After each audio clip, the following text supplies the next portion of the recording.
I do want to talk a little bit about propane right at the start. This is on energy efficiency and renewables, but I just want to talk a little bit about that.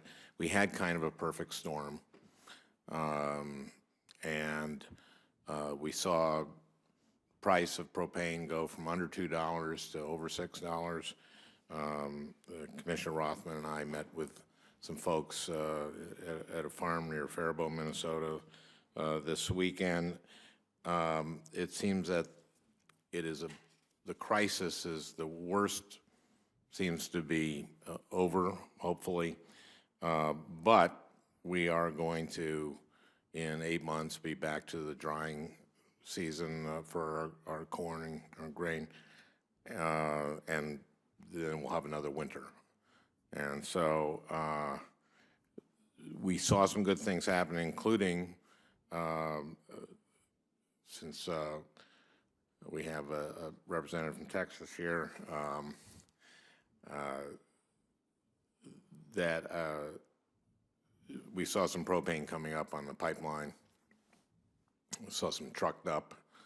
I just want to ask our Minnesota and Texas representatives here what your thoughts are on going forward, how we can ensure faster delivery of propane on pipelines, on rails, and on other modes like trucking during emergencies. Any thoughts? Yes, Mr. Rothman. Mr. Chair, thank you. The one thing I would like to note, at least for Minnesota, is that, as you know, the Cochin pipeline coming down from Canada is scheduled to reverse flow. So it delivers. That's 40% of our propane comes from that pipeline, and it's reversing for next year, right? Exactly. So in addition to the weather and the crop issues, we have a delivery pipeline problem. And we've urged, and I think with your leadership, urging all of the pipelines, the marketers, the suppliers, distributors, from the reserves that we have, the supplies that we have throughout the United States to the home in Minnesota, needs to be examined very carefully. And we will do that either in the subcommittee or as the committee as a whole. We need to be looking at this in anticipation of next year. That's great. In addition, it's part of the things that, and Mr. Chair, maybe what I'd like to do is just suggest we're collecting in the administration some ideas and suggestions for legislation, perhaps either for you, things at the state level, and then things that we see as necessary. You know, off the top, there's a potential for looking at a propane reserve system for the Midwest, just for a crisis situation. I bumped into a friend over the weekend who said he had recently switched off of propane to natural gas for the home, but used a federal tax credit as financing to help do that. I don't know if that's still in place or not, or whatever. What I would say is that we'll submit and work with you to develop, good alternatives to solve the problem, or not, at least mitigate the problem as it goes into next winter, and appreciate that opportunity. Mr. Taylor, any thoughts? Just, I know this isn't necessarily your area in Texas, but.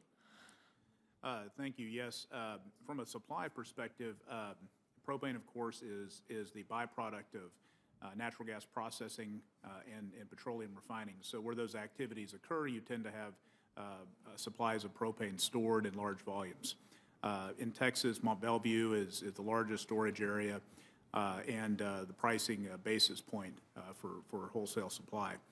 The challenge with propane is moving it from those large stores to places where it's consumed.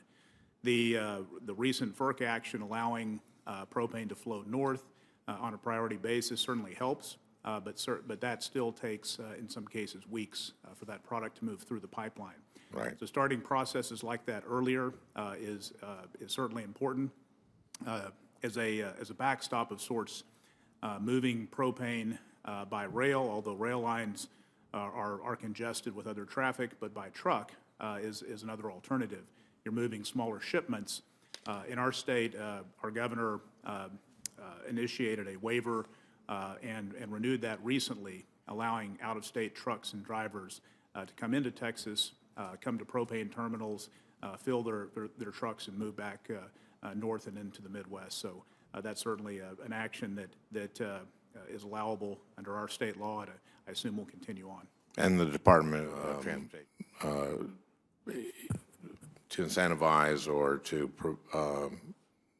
help doing weatherization.